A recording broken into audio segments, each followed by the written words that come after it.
Twisting hilltop tracks flow into riverside valleys. The debris from the meteor shower begins to form a blanket of tiny shooting stars across the sky. The car slows. Tendrils of flame whip into focus, their source revealed as the car comes to a stop. A heavily damaged wind turbine towers above the rugged Australian bush. The top half of its top blade is missing. The lower half of the lower blade is cracked and dangles precariously. Radiation levels are all clear. Tim jumps out of the car from the driver's seat. Stuart slumps out from the back seat, looking like he woke up a few seconds ago. You good? Stuart glances back at the car as their third team member hops out. He psychs himself up as he surveys the area. Yeah, let's get to it. A mobile command station unfurls from the four-wheel drive. Tim begins assessing its holo displays as it sends pulses of light into the surrounding area. There's no impact crater? Oh, fuck. It's embedded in the turbine core. Stuart's jaw drops a little. No exit wound. Right. With a flick of each wrist, flight sticks extend from Stuart's wrist computers. Pressing forward gently, a large industrial drone begins to uncouple from atop the four-wheel drive. Ready with the hazmat suit? The sphere is showing low levels of radiation.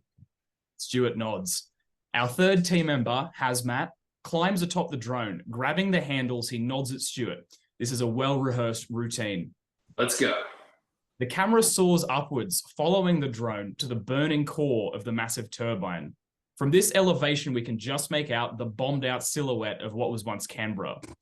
The wind wildly wisps of flame. Stuart and Tim watch from the mobile command station. Hazmat steadies himself. Wait. And go. The flames die down with a break in the wind. Stuart pushes forward on the flight sticks. As the drone approaches the point where the ink sphere penetrated into the turbine, Hazmat rests 1 foot against the turbine's steel core. The drone's sensors begin to tick as it takes holographic scans. Tim assesses the readouts. We're getting radiation spikes up there. Don't bring the drone too close. A hydraulic arm extends from Hazmat's shoulder. He grabs the laser at its end and cuts a small piece of steel from the core. Piece by piece, he cuts deeper into the core. Back up! Stuart yanks the drone backward, pulling Hazmat back as flames whip towards him. What the hell happened to the sphere satellite's rocket thruster? Hazmat continues. Casing engine gears. The turbine creaks and warps in protest with each cut. The mobile command station continues to send out rhythmic pulses of light. An ultra-high detail hologram of the surrounding landscape expands with each pulse. Got it. Separated on re-entry. 1K north. The hologram updates further. Red spheres, warning of radiation, envelop the thruster's crash site. Bugger. The thruster's ruptured. Okay, spewing out rads like nobody's business. Stuart's eyes are locked on the drone, ready to pull it back if the wind picks up. Shit, that's just what the Badland needs. Tim moves his hand through the holo display as if to grab and throw it, sending this info to Pete and starting a call. It's not looking good, Pete. We'll send out a cleanup crew. You leave it. You're here for the ink. When? Soon. When? Soon, mate. If you haven't noticed, FedGov is stretched pretty bloody thin at the moment. This is bullshit. You find a dump and a radiation leak on these people? Secure the ink. Please do your job. Okay. Kiss, kiss. Kiss, kiss. Tim hangs up the call. No kiss, kiss? This is bullshit. We need to bury that thruster. Mate, we got to get out of Badland. Why do you think they gave the contract to doublers and not astrophysicists? You're kidding me. Shit could hit the fan any second out there. We quite literally had a shooting star to guide the people right here. We can handle people. We've got our contract. Stuart, come on. There are more important things. You should have made the call before we took their contract. Tim is fed up. He very subtly taps out a message on his wrist computer, not once looking away from the command station readouts. Hazmat focuses on getting the job done. He cuts deeper. He glances down at Tim, who's suddenly gone awfully quiet. Distracted, he cuts too deep. Alarms blare out from the command station. Fuck! Pull back! A metallic grinding bellows from within the core. The motionless turbine blades begin to creak. Thwump, the blades spin freely. Half a rotation. Crunch. They jam to a halt again. Metallic bellowing. The inertia of the damaged blade above the drone is too much. Crack. Hazmat is frozen in fear. Thwump. Its top half swings through one of the drone's rotors, obliterating it. Hazmat agent is sent plummeting towards the ground. With lightning reflexes, Stewart pilots the drone out of a death spiral, sending it diving towards Hazmat. It's gaining momentum. Nearly there. 1 meter above the ground, Stewart's drone makes contact with Hazmat, cushioning his fall only so slightly. Crunch! Hazmat slams gruesomely into the ground. The turbine blade, core fragment, ink sphere, and drone crash into the ground either side of him. Stewart drops to his knees. Tim recoils from the sight. Fuck. You all right, mate? Stewart is absolutely shattered. Struggling to hold himself together, he limps over to the four-wheel drive. Not doing too great. He places his hand in a scanner. It chirps and presents a rifle. You want me to do it? Stewart shakes his head and continues, limping towards Hazmat. Tim catches up as they arrive at the mangled mess at the base of the turbine. Bones and viscera are exposed through the Hazmat suit. A pool of blood expands across the dusty ground. Hazmat suddenly inhales and attempts to push himself up from the ground. He removes his mask, revealing Stewart's face beneath. The broken and bleeding Stewart on the ground slowly nods his head, perfectly in sync with the Stewart above, who steadies himself. Stewart lines up his rifle and shoots broken Stewart through the head, killing him instantly.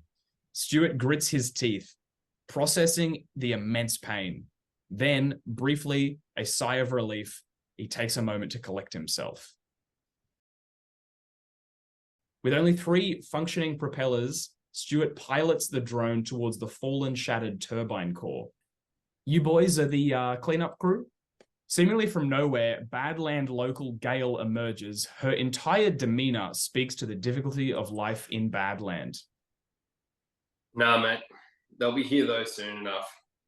Gale sees through Stewart's unconvincing attempt to move her on. She eyes the ink sphere as Stewart nimbly picks it up with the drone's feet. Ah, will they now? Stewart flies the drone back to the four-wheel drive, where he ejects the ink sphere's metal casing, revealing a glass sphere full of obsidian black liquid within. Funny how you extraction crew have been in Badland before that thing even touched the ground. Stewart pays her no mind as he picks up the ink. Cleanup crew right behind you, hey? Gale steps between Stewart and the four-wheel drive, blocking his path. Hey. Tim motions calmly to Gale. There's an unspoken sense of familiarity between them. So stay calm. We're here to help, right? Stewart is studying Gale intently. He gives Tim no response. You're fucking us. You know it. Why don't you leave the ink here? Then we can fix this damn power turbine and do this radioactive cleanup ourselves. 10 million. Gale is stunned. 5 for the ink, 5 for us to break our contract. Headlights in the distance. 4 vehicles arrive. Stuart, we should give it to him. Stewart feels disgusted, betrayed by Tim's words of surrender. He turns his nose up and shakes his head. Gale springs a sawn off from her jacket. Hand over the ink. No one gets hurt. 2 or 3 Badland locals emerge from each vehicle, guns drawn. Stewart remains unfazed. 10 million. Gale can't believe Stewart is still trying to haggle. Stewart adjusts his hold on the ink, subtly tapping a command on his wrist computer. Now, Stewart's drone charges into Gale, sending her flying. The drone hovers vertically, forming a shield wall for Stewart and Tim as they dive into the car. Gunfire rains down on them, but barely makes a dent, scratching and ricocheting off the drone.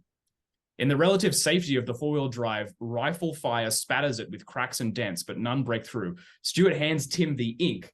The drone nestles itself into its compartment in the roof, and Stewart floors it. Hand it over? What's gotten into you? Bullets whiz by the car. They need it more than we do. Stewart shakes his head in disbelief. I get that you want to help these people, but fuck, just come down for a weekend and help them build a shed or something. Yeah, a weekend. They make it around a tree line. They've got cover for a moment. I'll come with you. Tim is unimpressed. Look, we've got enough ink to each print a double. If I print, are you going to throw the ink sphere out of the window for these bastards? Tim takes a look at their own personal ink sphere, mounted within the car's console, a tenth the size and with only a few drops left. He nods. Print. But we are not killing anyone. Back on the straight, the Badlanders are gaining on them. Rifle rounds spatter the four-wheel drive. You want to share that message with your mates behind us? Crack! The back window shatters. Bullets whiz through the compartment. Fuck! I can see why you think they're so deserving of charity. Tim grimaces. Okay, take the wheel. Stuart shifts into the back seat of the car. Reclined deeply in the chair, a series of sensors and wires emerge, pressing onto his skin. Sensors begin to flicker with blue light. Stuart's eyes roll back in his head as he loses consciousness. Tim nods, a short glance at the new ink sphere, a short glance out the window. He shakes his head. In the seat next to Stuart, a tiny microfilm plastic emerges and inflates like a balloon, gradually taking Stuart's exact shape. As it does, black ink begins filling the balloon. Blue lights flicker along the microfilm and into the ink, perfectly in sync with the sensors attached to Stuart. The ink expands as it fills. Only a few drops are needed. Tim floors it down the tiny dirt track, weaving around corners and behind trees to avoid the hail of bullets. As it fills, the ink warps dramatically, changing its material properties to form flesh, skin, and bones. The color, shape, and skin details warp to one look for a heartbeat, seemingly assessing it for a moment before deciding that's not quite it and trying the next. Pete's calling on the radio. We need... Busy. Tim hangs up. Sometimes overstepping, the ink gradually conforms to Stuart. Within a minute, the head is printing and it matches Stuart perfectly, down to an atomic level. The print finishes. The sync is complete. Stuart 1, begins to open his eyes. Freshly printed Stuart, identical in every way, Stuart 2 wakes also. Stuart 1 and Stuart 2 take a deep breath and nod at each other. Not killing anyone. Stuart 1 grabs the rifle and pops his head out of the sunroof, standing on the back seat.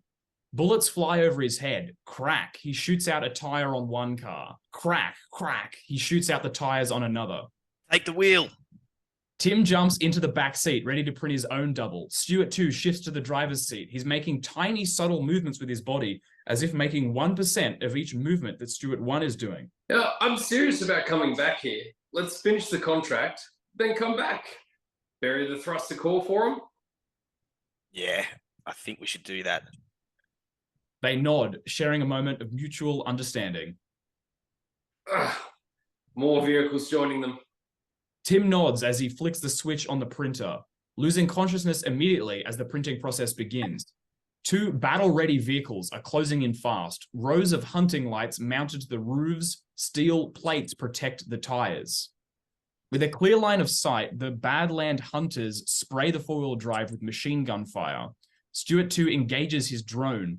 It dips one wingtip over the broken back window. The other lifts to protect Stuart 1, following him as he shifts left and right. Gunshots from the Badlanders echo through the valley. Stuart 1 returns fire. We've got to get off the road. Crack! A bullet flies through the cabin, piercing the right shoulder of Stuart 2 in the driver's seat. Stuart 1 and Stuart 2 buckle in pain. Oh, God. Shit. Piss. Stuart, half expecting a response from Tim, who is still unconscious, the printing process continues. Stuart 2's left arm hangs limp. He tries and fails to lift it. Stuart 1 grabs a med pack and begins rapidly cleaning and dressing the wound. The drone shifts again to cover the cabin. Keeping the steering wheel steady with his knees, Stuart 2 uses his own right hand to assist Stuart 1 as he removes shrapnel from his own left shoulder, cleaning the wound without even looking at it. The narrow track opens. Stuart 2 spots an embankment up ahead. He switches off all the lights, relying only on the topographical hologram on the dashboard. Whoo! They soar over the embankment, landing amongst the trees below. Lights off, they weave through the bush. Hologram senses their only guidance. The trees are closing in, growing thicker and taller. As the four-wheel drive smashes through the smaller scrub, it's getting harder and harder to find a path. The hologram looks impenetrable ahead. The trees are closing in. Tim 1 and Tim 2 snap awake. Stuart 2 hits the lights. Power slide, 90-degree turn, 100 kilometers per hour. They punch through a tiny gap in the tree line. A clearing, 100 meters of empty paddock ahead. Pop. From nowhere, a house pops into existence barely a foot in front of Stuart 2's face. Smash. Lights out. Stuart 1 stirs awake and looks to Tim 1, who is staring ahead in utter disbelief. Tim 2's crumpled body, having flown through the windshield into the brick wall, slumps lifeless over the four-wheel drive's engine bay, most of which is physically inside the wall of the house. That wasn't there, right? I didn't see it either. You okay? Tim 1 cracks the door open, summoning enough energy to fall out of the car. He stumbles to his feet. He looks over the house and the four-wheel drive. No, I mean, it literally wasn't there until we hit it. The small, long-forgotten paddock full of weeds contrasts the shockingly nice, modern home. They're surrounded by trees. A strange tower is silhouetted by starlight on the ridgeline ahead. Back of the car's twisted up like a scorpion. Stuart 1 feels like death. He slaps himself lightly on the cheek a few times, then impatiently a few more. This wakes Stuart 2 up. They both grip their own now sore right cheek and stumble from the car. Did we lose the Badlanders? Tim glances through the window of the house. The engine bay is literally inside the lounge room. Where's the ink? The front corner of the four-wheel drive, inside the house, doesn't even have a dent. It's a new house too. Fresh paint. Tim looks around, looks up. Did they drop it on us? Tim assesses the base of the house, but there's no damage, nothing that would suggest it's fallen from any great height. Tim, are you hurt? You're doubled. Tim looks to Stuart 1. Well, the death was quick. Stuart 1 opens the back door of the four-wheel drive and tries to boot up the double printer control panel. It sparks and sputters in retaliation. No dice. Stuart, we both know that behind that house is 100 empty meters of paddock. Both Stuarts look at Tim 1. Right. How do we know that? Well, maybe they did drop a house on us. Either way, we need to get the ink, get the guns, and get the fuck out of here. Stuart 1 hands Stuart 2 the rifle. Unable to use his right arm, Stuart 2 throws the sling over his shoulder and holds it with his left hand only. They begin to head for the forest beyond the clearing. You want to head deeper into the farm where buildings fall from the sky? Better than heading straight back to the Badlanders. Stuart 1 throws the ink sphere from the four-wheel drive into his backpack. Is it? At least being shot at makes sense. It's just something else. We need to get up to the radio tower on the ridgeline. If we can get a message to Pete, he'll bail us out. Tim shakes his head in disbelief, slowly coming to accept the circumstance. Right, let's get to it. Stuart 2 leads with his rifle. They move swiftly through the trees like military operators. Silently surveying for threats, Tim keeps checking straight up. He tries to convince himself that a building won't fall on him, but fear constantly gets the better of him. They push on, passing abandoned shacks and rusted tractors. The fog deepens. Only a few rows of trees to go. Glancing back, they can see the road, the paddock, and the house far below. It looks clear. The ridgeline sits dead ahead, empty except for a small, very modern tower. It's designed like a radio tower, yet there are no satellites or aerials on it. A figure, Amy, shifts into focus. Motionless except for the light of her camera bot on her shoulder, it inquisitively pokes its head up like it's heard something and begins rotating towards Tim and the Stuarts. You fucking dropped a house on my car. Rifle ready, Stuart 2 storms out of the tree line and into the clearing. Amy's camera bot jitters on her shoulder. She turns to face Stuart 2 almost imperceptibly, slowly. What's the fucking matter with you? Stuart 2 is boiling with rage. Amy finally rotates enough to lock eyes with him. She's visibly disappointed, for a moment almost apologetic. Silently, pop, a ute cracks into existence where Stuart 2 is standing, taking up the same physical space as Stuart 2, whose chest is now embedded in the bonnet of the ute. He slumps over, immediately dead. His body sets off the car alarm, headlights lighting the fog while the horn echoes into the valley. Shock and desperation take hold of Stuart 1 and Tim 1. What the fuck? Tim 1 opens fire, running from tree to tree for cover. Stuart 1 uses the moment of distraction to run towards the ute. He needs to grab his rifle from Stuart 2. Pop, a telegraph pole pops into existence right next to Tim 1. He shifts to cover again. Pop, a shed. Pop, a barbecue. Tim 1 drops back deeper into the protection of the forest, darkness, and fog. Stuart 1 reaches the ute. Amy, distracted by Tim 1, is completely unaware of him. One at a time, trees near Tim 1 begin to vanish from existence. Their low stumps still visible an inch from the ground. All around him they vanish, getting closer and closer. Stuart delicately pulls his rifle from Stuart 2's corpse, careful not to make a sound. Got it. He creeps to the back corner of the ute and begins to line up a shot, careful to expose as little of his body as possible. And he's got her in his crosshairs. Crack! Amy's head explodes. That wasn't Stuart. He looks to Tim, left arm pressed against a tree, right hand gripping the trigger of his rifle, perfectly balanced across the left arm. He breathes a sigh of relief. Let's get the fuck out of here. Pop, the tree Tim is leaning against, vanishes. For a second or two, he continues to lean against nothing at all, as if physics hasn't caught up with the tree's disappearance. And then it does. He falls forward over the tree stump. Pop, the tree pops back into reality. With the physics again lagging behind, Tim continues to fall for one long second, his chest inside the thick tree trunk. Finally, physics and reality sync, and the tree catches Tim right through his chest. His head and arms instantly limp. He's dead. Stuart is floored. On the ground next to the ute, he struggles to breathe through a panic attack. Deep breath. Pop. Amy's corpse vanishes. She pops back into existence 1 meter to the left, completely unharmed. Amy, still moving at seemingly 0.01 times speed, surveys the tree line for any sound or movement. The night is still. The camera bot whirs quietly as it looks for any sign of life. Stuart, sitting practically in fetal position, grips the rifle with one fist and breathes silently into the other.